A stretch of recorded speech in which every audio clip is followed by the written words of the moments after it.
I wanted to take some time and make an introductory counting techniques video. Kind of difficult to decide how to do this because counting sounds very basic. So we're going to use various techniques here that sort of stem off of what textbooks often call the fundamental counting principle. Let me type that here. We will use what is often called the fundamental counting principle.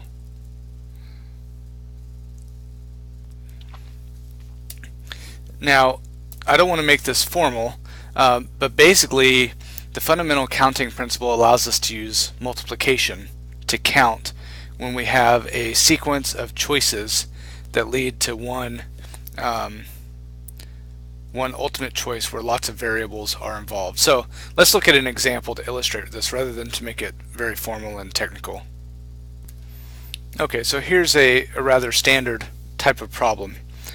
We need to choose an outfit consisting of a shirt, pants, and shoes.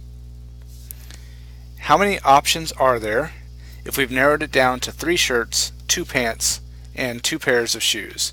So one common way of thinking about this problem might be to use a tree, maybe called other things in other books, maybe laid out differently in other books.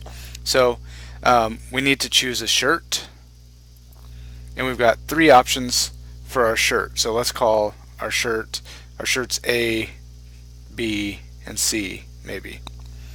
And then followed by that we have to choose some pants. Let's maybe use D and E for the pants. Okay, so I could choose shirt A with pants D or pants E, and the same is true for the other shirts and pants combinations. Okay, and lastly I need to pick my shoes. So let's say I've got 2 pairs of shoes that I've narrowed it down to, so I could follow shirt A with pants D followed by shoes, let's call it F and G.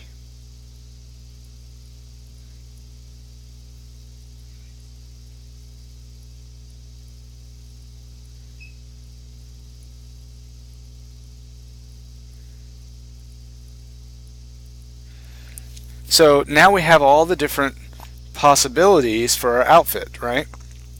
So these are all the possible outcomes with these choices matched up in different ways. I could have shirt A with pants D with shoes F. So I'd write that maybe as A, D, F. I could have shirt A with pants D with shoes G. I could write that as A, D, G. Okay? And so you just traverse every path here to get all your different outcomes. So I'm going to pause it while I write all the outcomes, and then we'll come back and discuss it. Okay, so here are all the possible outcomes, and we can see that there are, if you count them all, there are 12 outfit options with those individual pieces. Now, here's how you could do this without using a tree, okay? You can see that for every 1 shirt, I've got 2 pants, and for every 1 pants, I've got 2 shoes.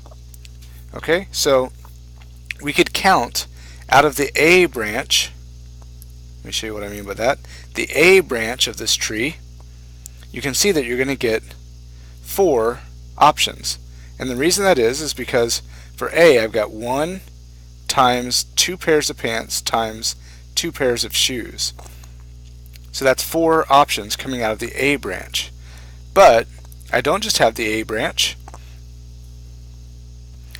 I also have the B and the C branch. So really, I've got 3 options for shirts times, for each shirt, I've got 2 options for pants, and for each pants, I've got 2 options for shoes. So I've got 3 times 2 times 2, which gives me 12 outfit options, which is what we saw if we listed them all. Okay? So the idea is, the way you can think about this is you need to pick a shirt, you need to pick pants, you need to pick shoes. So let's write that out. Shirt, pants, shoes. And we have 3 options for the shirt. We have 2 options for the pants, and we have 2 options for the shoes, and we've already discussed why you multiply those together to get 12 total options. So this sort of strategy is very useful. Figuring out how many choices you have to make and how many options you have for each choice, and then multiply them together to get the total. Let's go on to other examples. So now we're trying to make a password. Not a very strong password, as you can see from the description in this problem, but we're trying to figure out how many 4-letter passwords can we create from the letters in the word math, M-A-T-H, assuming that no letter can repeat. Also, let's say this is important. Also, assume that the password is not case sensitive. Okay, so what that means is I could use capital M or lowercase m, it doesn't matter, still count it as M. Now that's not typically how passwords work. Typically they are case sensitive, but we're trying to make this problem simple for this example. So let's just kind of get a feel for what the question's asking. So some example outcomes might be M-A-H-T, right? That uses all 4 letters. A-H-M-T uses all 4 letters. However, you couldn't do something like M-A-A-T because the A repeats, okay? So many different outcomes here. I think you understand the question now. So what does the structure of this look like? Well, you could do the same thing you did before, and you could set up a tree, and you could say first letter, second letter, third letter, fourth letter. Your first letter, you could choose M, A, T, H. Then your second letter, well, for M, if M is your first letter, then your second letter could only be the A, the T, or the H, right? Because you can't reuse the M. And then your third letter, again, we're not going to do this whole tree, this is just to get the idea. Your third letter, well, if your first letter is M, your second letter is A, then your third letter could either be T or H. And finally, if your first letter is M, your second letter is A, your third letter is T, then the only choice you have for your fourth letter is H. Or, if your first letter is M, second letter is A, third letter is H, then you only have one choice for your fourth letter, which is T. Okay, so this tree will be built slightly differently than the one we did previously, because the decision for the second, third, or fourth letter depends on what you've chosen before, because you can't repeat letters. But let's analyze this. So if we're using this fundamental counting principle, which kind of tells us we can multiply because we're making a sequence of choices to form an outcome, well, for my first letter, so I've got a first letter, I've got a second letter, I've got a third letter, and I've got a fourth letter. Now I've got to think about how many choices I have. Well, for my first letter, I could choose M, A, T, or H. So that's 4 options. Now for my second letter is chosen after my first letter. And I know that my second letter can't be the same as my first letter. So that means I have 3 options for my second letter. And you can see that here. If M is my first letter, then I only have 3 choices for my second letter. Now my third letter, I've got a first letter and a second letter chosen. So for example, I've already chosen M and A. How many choices do I have for my third letter following that? Well, my third letter cannot be my first letter or my second letter, so now I only have 2 options. And finally, for the fourth letter, if you've chosen the other 3, you only have 1 choice for your last letter, 1 option. So the answer here for how many 4-letter passwords can we create, assuming that no letter can repeat, is simply 4 times 3 times 2 times 1, which equals 24 passwords. Okay? So if someone knew the letters in your password, they could guess it pretty easily because there's only 24 options. But this, again, this example is kind of oversimplified so that we can understand the concept. Now, we're going to do one more example after this, but I want you to understand something else. This 4 times 3 times 2 times 1 is used very commonly in counting techniques. You can see that. If you're not repeating a previous choice,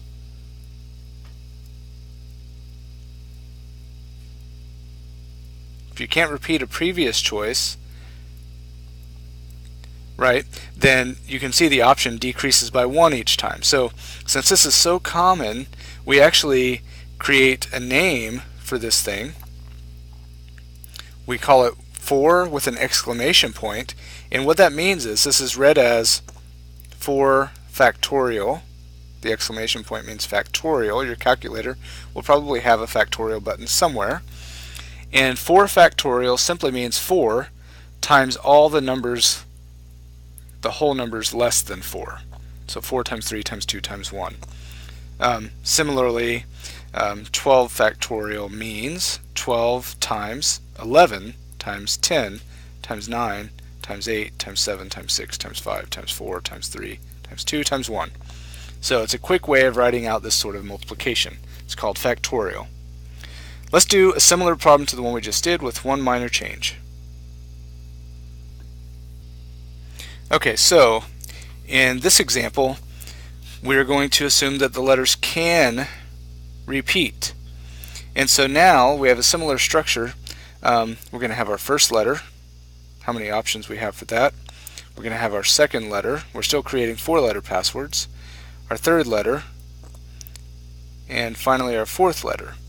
Now our first letter can still be M, A, T, or H. So we have 4 options. Now here's where it changes. The second letter can repeat the first letter. So we still have M, A, T, or H. So we have 4 options again. And the third letter could be any of the 4 as well. And the fourth letter could be any of the 4. So now we end up with 4 times 4 times 4 times 4, which is not 4 factorial.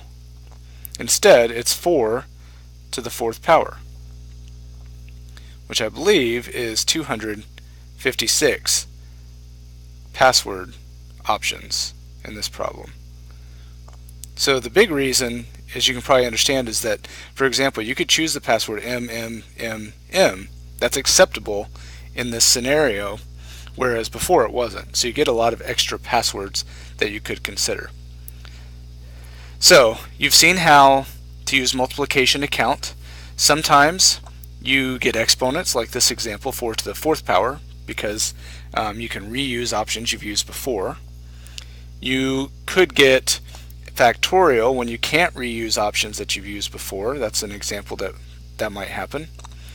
And sometimes the options are completely independent, where you have shirts, pants, and shoes, for example, and you just multiply the number of options for each together to create a final product, in this case an outfit.